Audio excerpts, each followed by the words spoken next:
Welcome back, dear friends, to the Crimson Academy course on the Kitab-i-Iqan.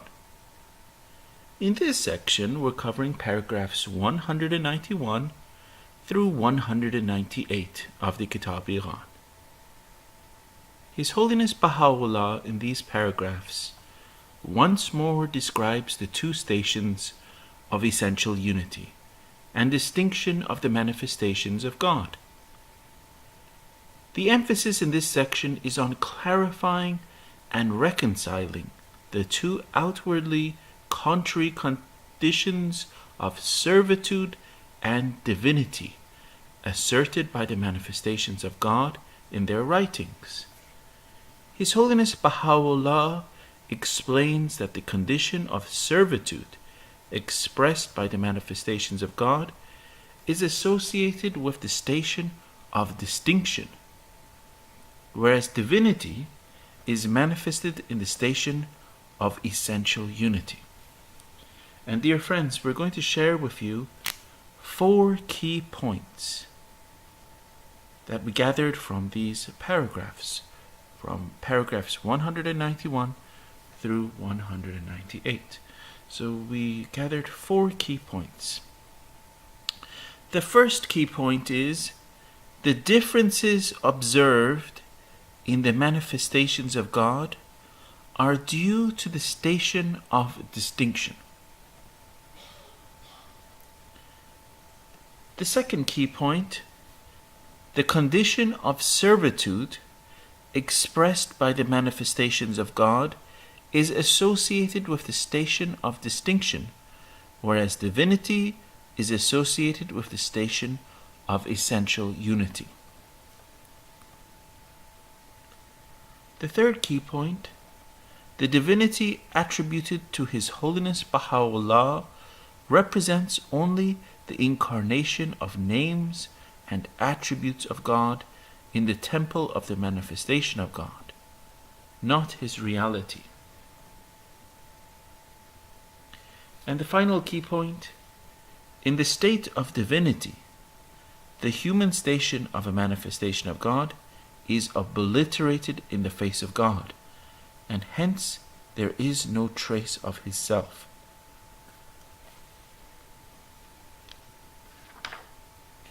Very good. So, in paragraph 191, His Holiness Baha'u'llah once more describes the two stations of essential unity and distinction of the manifestations of God.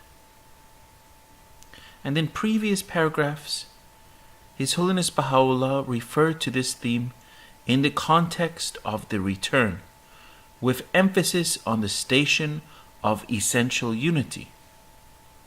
And in this paragraph, His Holiness Baha'u'llah stresses that the differences observed in the manifestations of God are due to the station of distinction. His Holiness Baha'u'llah describes various points of difference among the manifestations of God, such as their names, backgrounds, attributes, missions, and revelations. Obviously, such variations would have affected the utterances, teachings, and ordinances of the manifestations of God, to the extent that outwardly they could appear to be in conflict and contradiction with each other. People have always been misled and bewildered by these differences, particularly as they were not aware of the reasons behind them.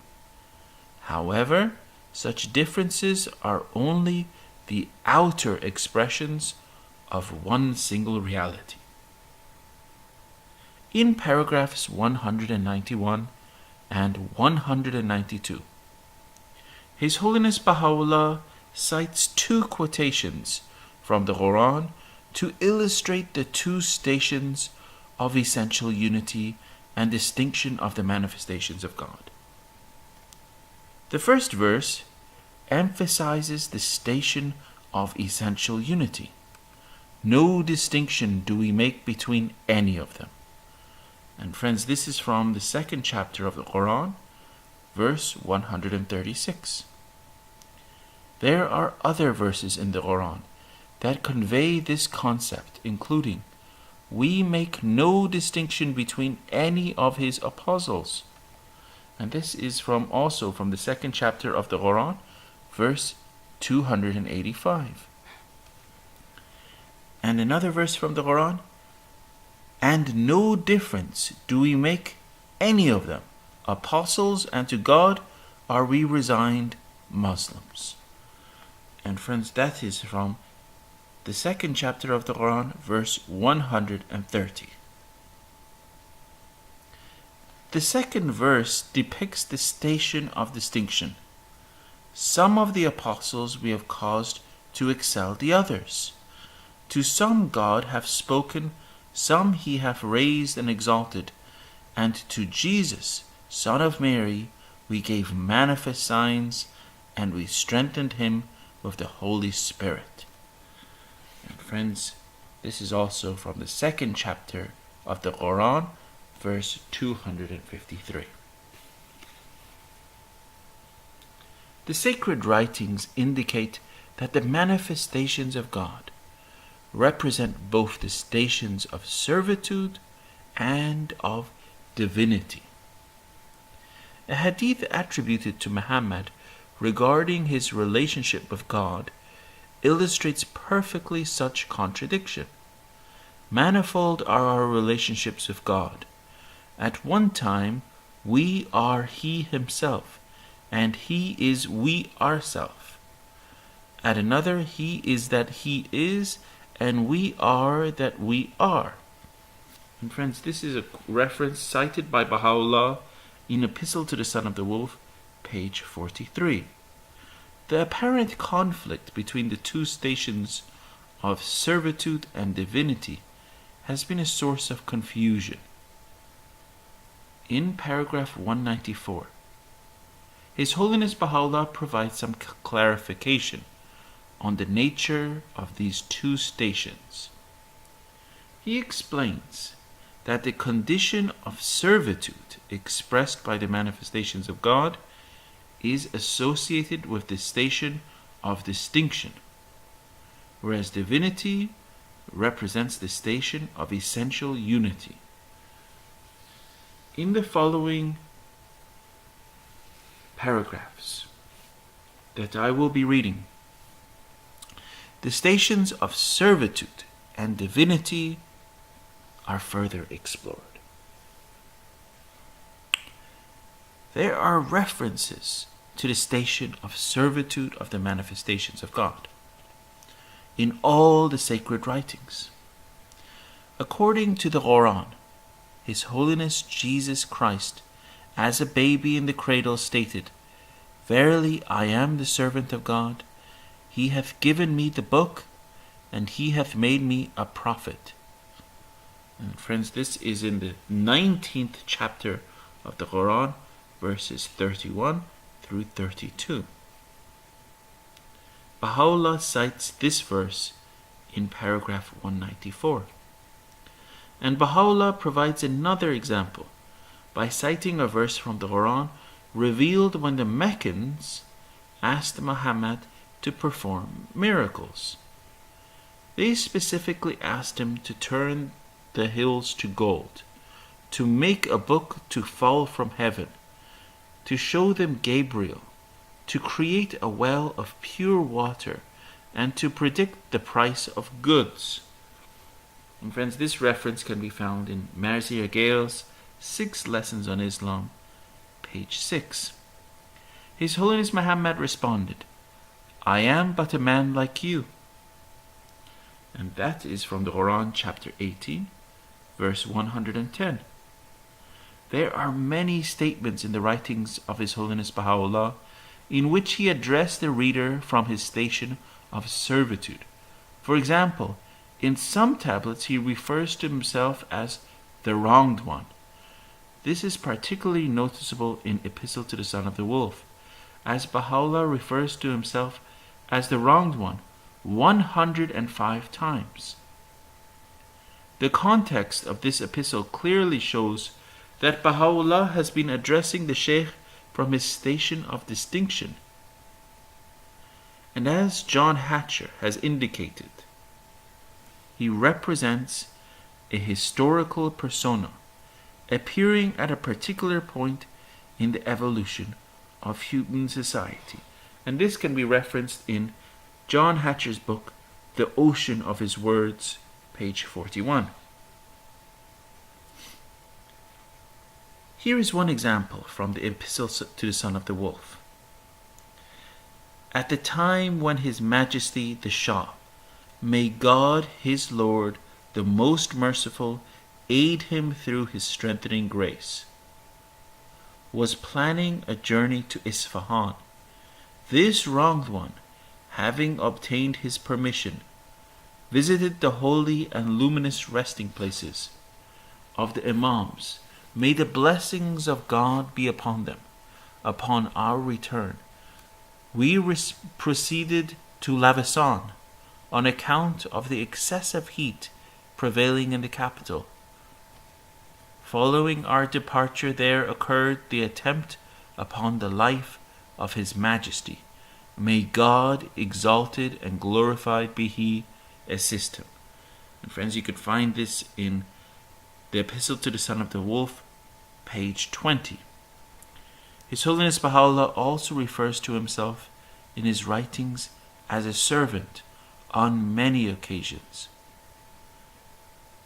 Here's one. He says, otherwise, this servant regardeth himself as utterly lost, and as nothing, even besides one of the beloved of God, how much less in the presence of His holy ones. You can find this in the Seven Valleys of Baha'u'llah, page 26. Another example is, who can ever believe that this servant of God hath at any time cherished in his heart a desire for any earthly honor or benefit? The cause associated with his name is far above the transitory things of this world. Behold him, an exile, a victim of tyranny in this most great prison. His enemies have assailed him on every side, and will continue to do so till the end of his life. And friends, you can find this reference in the Gleanings from the Writings of Baha'u'llah, page 85. As in the case of the station of servitude, there are references to the station of divinity of the manifestations of God in all the holy books. For example, there are a number of verses in the Quran that attribute the deeds of Muhammad to God. On one occasion, a large group of his followers swore allegiance to Muhammad by placing their hands over each other's, as was the custom at the time. The hand of Muhammad was placed on top of them all. This verse was revealed regarding this event. In truth, they who plighted fealty unto thee really plighted that fealty unto God. The hand of God was over their heads. And friends, this is a reference from the whole Quran, chapter 48, verse 10. And part of this verse is quoted in paragraph 196 of the Kitáb-i-Íqán. In another instance, during the Battle of Badr, His Holiness Muhammad fought with 1,000 men against 3,000 Meccans. The infidels were seriously defeated, and consequently this verse was revealed from God. So it was not you who slew them, but God slew them. Those shafts were God's, not thine. And you could find this reference in the Quran, chapter 8, verse 17. There are also remarkable statements in the writings of Baha'u'llah asserting his station of divinity and godhood. In a tablet cited by the beloved guardian Shoghi Effendi, His Holiness Baha'u'llah states, "Naught is seen in my temple but the temple of God, and in my beauty but His beauty, and in my being but His being, and in myself but His self, and in my movement but His movement, and in my acquiescence but His acquiescence, and in my pen but His pen, the mighty, the all-praised. There hath not been in my soul but the truth, and in myself naught could be seen but God." And as stated, this is Baha'u'llah cited by the beloved guardian Shoghi Effendi in the World Order of Baha'u'llah, page 109. In clarifying this statement, the beloved guardian explains, "The divinity attributed to so great a being and the complete incarnation of the names and attributes of God in so exalted a person should under no circumstances be misconceived or misinterpreted. The human temple that has been made the vehicle of so overpowering a revelation must, if we be faithful to the tenets of our faith, ever remain entirely distinguished from that innermost spirit of spirits and eternal essence of essences, that invisible yet rational God who, however much we extol the divinity of His manifestations on earth, can in no wise incarnate His infinite, His unknowable, His incorruptible, and all-embracing reality in the concrete and limited frame of a mortal being." And friends, this is again was from the beloved guardian Shoghi Effendi in the World Order of Baha'u'llah, page 112. Hence, the divinity attributed to Baha'u'llah represents only the incarnation of the names and attributes of God in the temple of the manifestation of God, not His reality. The reality of God is infinite and cannot manifest itself in a mortal body. The nature of the divinity attributed to the manifestations of God has been further explained and clarified in the writings of Baha'u'llah and Abdul Baha. In the Epistle to the Son of the Wolf, His Holiness Baha'u'llah describes this station as the station in which one dieth to himself and liveth in God. Divinity, whenever I mention it, indicateth my complete and absolute self-effacement. This is the station in which I have no control over my own weal or woe, nor over my life, nor over my resurrection. And friends, this is from the Epistle to the Son of the Wolf, page 41. In paragraph 196, His Holiness Baha'u'llah explains that in the station of divinity, the human station of a manifestation of God is obliterated in the face of God, and hence there is no mention of His self.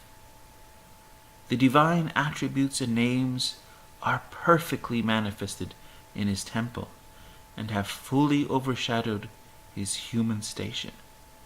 In fact, the manifestation of God is exhibiting absolute servitude when asserting the station of Godhead, as mentioned by Imam Sadiq, the sixth Imam of Shia Islam. Servitude is a substance, the essence of which is divinity. And friends, you can find this quote cited by Baha'u'llah in Epistle to the Son of the Wolf, page 111.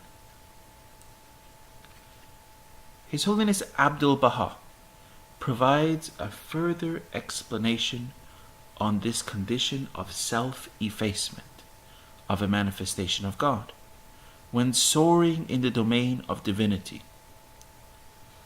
Of such a one, of such a prophet and messenger, we can say that the light of divinity with the heavenly perfections dwells in him. If we claim that the sun is seen in the mirror, we do not mean that the sun itself has descended from the holy heights of his heaven and entered into the mirror. This is impossible. The divine nature is seen in the manifestations, and its light and splendor are visible in extreme glory. You can find this in Abdu'l-Baha in London, page 24. In summary, when the manifestation of God is in the station of divinity, his human station is effaced, and the divine attributes and splendor are perfectly visible in him. Thank you, dear friend.